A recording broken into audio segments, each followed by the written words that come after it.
ठीक है ना। आपके जिन लोगों के पेमेंट रुके हों मुझे एक लिस्ट दे दीजिएगा, हम प्रयास करेंगे कि जो तुम्हारे पेमेंट रुके हों हम उनको निकलवाएं, है ना। मुझे मालूम तो पड़े कि तुम्हारा किसी का पेमेंट आवेदन दिया है सर इसी विषय में, पर कोई राहत नहीं हुआ। कोई बात नहीं, अब आप मुझे दे दीजिएगा, उसके हो सकता है हमने डाक मार किया हो, कोई मैं मुश्किल लगे हो, आप एक बार और दे दीजिएगा। हम कंसर्निंग उस अकाउंटेंट की तनख्वाह रोक देंगे, पहले इनका भुगतान होना चाहिए तब अकाउंटेंट की तनख्वाह हम रखेंगे। पता होना चाहिए कि इस चीज का पैसा डाला, इस चीज का रुका है। हमें ये पता रहता कि किस चीज का पैसा आ रहा है हमारा और किस चीज का रोका जा रहा है। आपका पेमेंट पूरा डल गया है, लेकिन अकाउंट में कभी पूरा पेमेंट आते ही नहीं। सर 2-3 खाते खुलवा दिए 2 महीने के अंदर, हमें समझ में नहीं आ रहा है कि हमारा पेमेंट किस खाते में आ रहा है। HDFC में जिन लोगों ने 10,000 बोल 10,000 डालो, 1,000 कट रहा है, 10,000 कहाँ से डालो उससे कट रहा है उसमें से। आप बताइए हर महीने आप मत डालिएगा, क्यों नहीं होगा 10,000 जो आपका 10,000 नहीं डालेगा तो बोले आपका खाता चालू नहीं होगा, नहीं डाला हमारा नहीं हो रहा। चलिए, जिसकी समस्या हो बता दीजिए मुझे, किसके अकाउंट की समस्या, मैं अकाउंट के पास सॉल्व करूँ। जिसके अकाउंट से संबंधित समस्या आप कर लो दीदी, मुझे बता दीजिए। सर ये आप लोग टेबलेट बांटे गए हैं, कैसी क्वालिटी है और किस तरह से काम कर रहे हैं टेबलेट? सर वो टेबलेट काम ही नहीं कर रहे हैं, उसमें ना सिम लग रही है ना वो नेटवर्क पकड़ रहे हैं। जब कॉल आता है तो उसमें 2-2, 3-3 आवाज़ें आती है और हमारी तो सिम उसके अंदर लग नहीं रही। हमने दुकान पर भी दिखा लिया लेकिन फिर भी उसमें सिम नहीं लग रही है। मतलब टेबलेट की क्वालिटी कैसी है? उसको जब चला रहे हैं ना तो उसकी जो स्क्रीन है वो प्लास्टिक की है तो वो घिसा रही है पूरी, अच्छा, और क्वालिटी उसकी बहुत घटिया। हमने नेट पे सर्च किया, उसकी कीमत 6,000 से ज़्यादा नहीं है, 4,500-5,000 के अंदर। तो सरकार ने इसके लिए तो 10,500 रुपये निर्धारित किया है। हाँ। क्या कहेंगे आप इस मामले में, क्या हुआ है? नहीं, हमको नहीं पता इस मामले में। अच्छा, क्या हमको बोला गया कि हमें बोला था कि आपके खाते में मोबाइल के लिए ये पैसे आएंगे, लेकिन उसके बाद हमें जब बुलाया तो हमें ये टेबलेट दिए गए। अच्छा, ये तो जो आपका टेबलेट नहीं चल रहा है, CMHO साहब का ऐसा कहना है कि आशा कार्यकर्ता को टेबलेट चलाना नहीं आ पा रहा है, उनको ट्रेनिंग दी जा रही है। क्या ट्रेनिंग हो रही है, क्या हो रहा है? ये बात गलत है, ट्रेनिंग हमारी कोई नहीं हो रही है।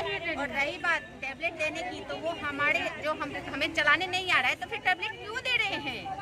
मेन मुद्दा चलाने अभी जब से वो टेबलेट दिया, जब से उसको हम एक बार सर्विसिंग के लिए दे चुके हैं, रिटर्न हमारे पास आया, हम सेकंड टाइम उसको ले जाके दे चुके हैं, 4 बार तो हम उसको ऑफिस में लाके बता चुके हैं। तो उस पर क्या चलाएंगे और क्या ट्रेनिंग करेंगे हम, नहीं, ये बताओ। जैसा कि CMHO साहब का कहना है कि आप मतलब आशा कार्यकर्ताओं का एजुकेशन लेवल और टेक्निकल लेवल कम होता है, इसलिए उनको टेबलेट चलाना नहीं। एजुकेशन भर्ती क्यों करी आपने? अगर टेबलेट क्यों दे रहे हैं? क्यों दे रहे हैं वो हमें? हमारी एजुकेशन मत क्यों ना टेबलेट। हम हमारे मोबाइल चलाने का अखाड़ा है, हम मोबाइल चला लेंगे, मोबाइल से काम क्या एजुकेशन है आशाओं के इसे? सर सारी आशाएं 10वीं से आगे बढ़ी हुई है, कुछ 12th है और कुछ ने ग्रेजुएशन की है, कुछ पोस्ट ग्रेजुएशन भी है। इसमें कोई कम पढ़ी लिखी नहीं, शहरी में 10वीं से कम कोई भी आशा नहीं है, और ऐसी आशा कोई नहीं है जिसको मोबाइल चलाते नहीं आता हो। अभी जो टेबलेट कुछ आशा कार्यकर्ताओं ने वापस कर दी है, अब आप लोग इस मामले में किस तरह से मतलब अपने आप का प्रेजेंटेशन करेंगे? हमको टेबलेट नहीं चाहिए, हम ऑनलाइन काम ही नहीं करेंगे। हम लोग टेबलेट से काम नहीं करेंगे। अगर हमारे टेबलेट आ जाए, हम 24 घंटे में काम करना जानती है सर, 24 घंटे साथ काम करती है सर, हम भूखे प्यासे करती है, प्रेरक राशि भी हमें समय पे नहीं दी जाती है। फिर इन लोगों ने हमें क्यों दिया टेबलेट? हमें आता नहीं है तो कुछ, हमें पहले से पता जब इनने हमारी भर्ती करी थी कि ये पढ़ी लिखी कम है, तो फिर इन्हें टेबलेट दिया क्यों हमें? जब सरकार ने हम लोगों के लिए पैसे दिए गए हैं, बाकी ग्रामीण क्षेत्रों में पैसे आए हैं, तो ये लोग टेबलेट क्यों दे रहे हैं? जब उनको खुद को पता ही है कि हम कम पढ़े लिखे, टेबलेट देने का कोई मकसद है? मोबाइल से काम हो रहे हैं, हमारे मोबाइल से काम कर देंगे, अगर हम जरूरत तब समझेंगे तो, नहीं तो हमें तो चलाना नहीं आ रहा है। डायरेक्ट बात ये है, हम तो चलाना ही नहीं रहा ना। और सरकार ने हमारे साथ भेदभाव क्यों किया? शहरी क्षेत्र के आशाओं को टेबलेट दिया और ग्रामीण आशाओं को टेबलेट नहीं दिया। ग्रामीण क्षेत्र के सहयोगियों के खाते में पैसे डाले गए हैं, ऐसी जानकारी है? क्या कहना है? हमें नहीं पता इनके बारे में, और हमें कितने डाले गए हैं? जानकारी नहीं है, सभी जानकारी नहीं है, सभी हमको कोई जानकारी नहीं दी जा रही। ऑनलाइन काम नहीं करेंगे, सही है सर वो जो भी है अच्छा, अगर वो इससे बेटर भी टेबलेट हमें ला के दे रहे तो हमें अब टेबलेट नहीं चाहिए। जब आशा सहयोगों को पैसा डाला गया तो हमें हमारा पैसा चाहिए। इस मामले में आपने बात की अपने अधिकारियों से, CMHO से या इनसे? करी थी सर, मीटिंग में करी थी, मैंने खुद बात करी थी। क्या कहना है उन्होंने उनका? ये कहा कि ये आगे से हमें निर्देश ऐसे आए हैं कि इन्हें टेबलेट खरीद के दिए जाए, इसलिए हमने आपको टेबलेट मुहैया कराया। पता नहीं कहाँ है, हमें नहीं पता, लेकिन अब लागू नहीं है क्या? जब सहयोगी को पेमेंट आ रहा है तो हमें टेबलेट क्यों आ रही है?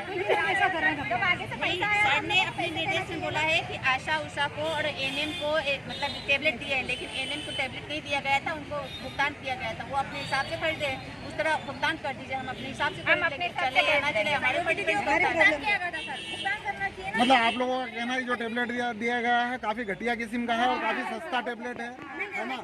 इस मामले में चला सर, वो फोन 4 दिन नहीं चला सर, 4 दिन में फोन हैंग हो गया। इस मामले में कहीं कोई भ्रष्टाचार की उम्मीद नजर आती है आप लोगों को?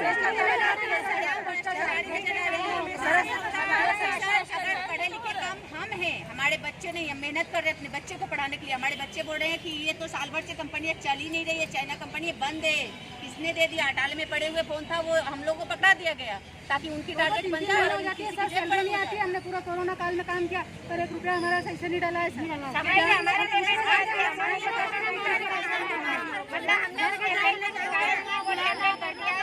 शिकायत की तो उन्होंने उठा के ये बोल दिया कि आशा कम पढ़ी लिखी, उनको टेबलेट चलाना नहीं आ रहा है। मतलब हम सही बोल रहे हैं, हम गलत हो गए। मतलब खराब टेबलेट को ये कह वो किया जा रहा है कि आशा कार्यकर्ताओं को चलाना है। चलाता नहीं आ रहा है।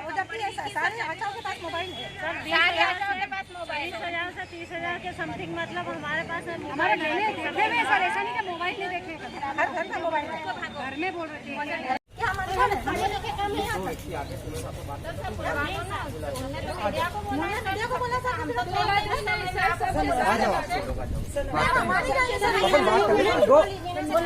दो व्यक्ति आ तो जाओ।